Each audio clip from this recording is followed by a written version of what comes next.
আমরা সবাই আল্লাহর এই কালামে তেলাওয়াত যে অংশ, এই অংশটা আমাদের সকলেরই বড় ছোট সবার কাছে জানা আছে, মুখস্থ আছে, শিখা আছে। আর সেই জানা শোনা মুখস্থ বিষয়গুলো হচ্ছে যে রব্বির হামহুমা কামা রাব্বায়ানি সগীরা। আমরা সবাই জানি এই অংশে আলোচ্য বিষয়ে একেবারে যথাযথ আলোচনা আল্লাহ রাব্বুল আলামিন এই অংশে করেছেন, যার ফলে আপনাদের সামনে আমি আল্লাহর কোরআনের এই বাণীগুলো তুলে ধরেছি। প্রিয় ভাইয়েরা, বর্তমান বিশ্বে আমাদের মানব জাতির পদস্খলনের যে সকল বড় বিষয় সামনে রয়েছে, তার মধ্যে অন্যতম একটা বিষয় হচ্ছে পিতামাতার প্রতি সন্তানের দুর্ব্যবহার। পিতামাতার প্রতি সন্তানের দুর্ব্যবহার, খারাপ আচরণ, এই বিষয়ের উপর বর্তমান বিশ্বে অধিক আলোচিত এবং প্রত্যেক শ্রেণীর মানুষের কাছে পরিচিত। অথচ এই পিতামাতা সন্তানের জন্য, আমাদের জন্য, আমরা যখন ছোট ছিলাম, এমনকি দুনিয়ায় আসার থেকে পিতামাতা তাদের কোনো সতর্কতা, কত জ্ঞান, এই বিশাল জাতির বিনিময়ে আমরা পৃথিবীতে এসেছি এবং মানুষরা আমরা পর্যন্ত আমাদের প্রতি তারা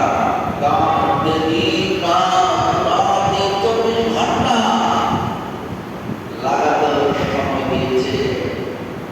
নিজেকে নাকি আমাদের পড়াইছে, নিজে না পড়ে আমাদের পড়িয়েছে, নিজের সুখ স্বাচ্ছন্দ্যে আরাম আয়েশে না থেকে আমরা যারা সন্তান ছিলাম আমাদের পেছনে উজাড় করিয়েছে। অথচ এই পিতামাতা একটা পর্যায়ে গিয়ে আমরা সন্তান যারা আমাদের দ্বারা নিপীড়িত হচ্ছে, নির্যাতিত হচ্ছে, তাদের চোখের পানি এই সমাজের মানুষ দেখছে। অথচ এই সন্তান মানুষ সবার পেছনে পিতামাতার সবচেয়ে বড় ত্যাগ কোরবানি থাকার পরেও এই সন্তান সেই পিতামাতার প্রতি যথাযথ দায়িত্ব এবং কর্তব্য পালন করছে না। আজ সম্ভবত সর্বত্র শিক্ষিত দিকে দাঁড়িয়ে বাস করছে। ভালো ভালো প্রদর্শনে দেশে বিদেশে ভালো অবস্থানে দাঁড়িয়ে আছে, বহুদল দাঁড়িয়ে আছে, জায়গা জমি আছে, সম্পদ আছে, টাকা পয়সা, কত কিছু সন্তান রয়েছে। কিন্তু পিতামাতা তাদের জীবনের সর্বস্ব এমনকি আমরা দেখেছি বাবার চাকরির সব টাকা, পেনশনের সব টাকা, উপার্জিত ব্যাংকের সব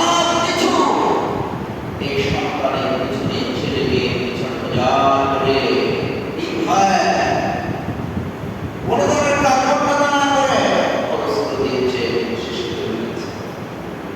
সন্তানকে বিদেশে পাঠিয়েছে 10 লক্ষ 20 লক্ষ টাকা খরচ করে। কিছু কিছু দেশ আছে সেখানে উনি টাকা ডিপোজিট সেখানে দেখা দেওয়া আমাদের যাওয়ার সুযোগ থাকে না। যেমন অস্ট্রেলিয়া, কানাডা, এই যে রাষ্ট্রপতি, অথচ আমরা সেই সন্তানটা সেখানে সর্বোচ্চ ডিগ্রি অর্জন করার পরেও সেই ডিগ্রিটা মামলার মধ্যে আমরা ব্যবহার করছি প্রতিনিয়ত। এমনকি সন্তান বাবা মাকে বাড়ি থেকে বের করে দিয়েছে অসংখ্য ঘটনা আছে।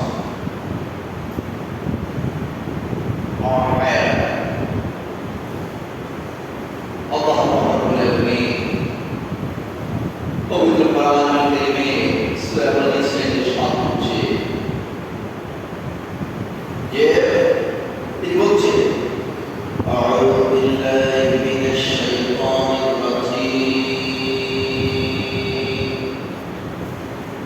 বিসমিল্লাহির রাহমানির রাহিম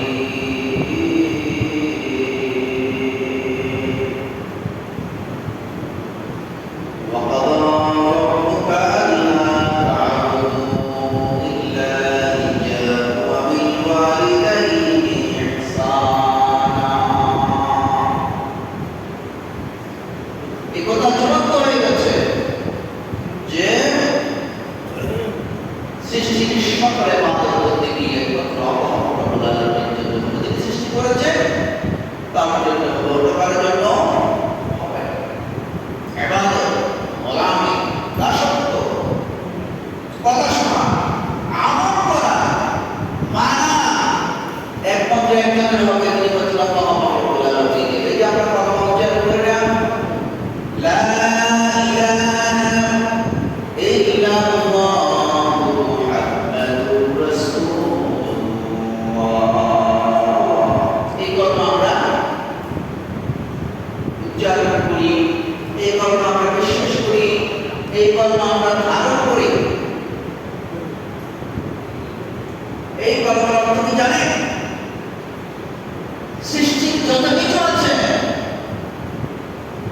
যত সৃষ্টি আছে, তাদের প্রত্যেকের সব কিছু একমাত্র আল্লাহ রাব্বুল আলামিনের জন্য হবে, আর কারোর জন্য হবে না। এটার নাম লা ইলাহা ইল্লাল্লাহ। তার মানে ইবাদত, বন্দেগী, গোলামি, আনুগত্য, কথা শোনা, মেনে চলা সব কিছু একমাত্র একজনের হবে, তিনি হচ্ছেন কে? আল্লাহ রাব্বুল আলামিন। অপরদিকে মুহাম্মাদুর রাসূলুল্লাহ। এই আনুগত্য করবো, মেনে চলবো, দাসত্ব করবো, করার জন্য একটা মানদণ্ড দরকার আছে।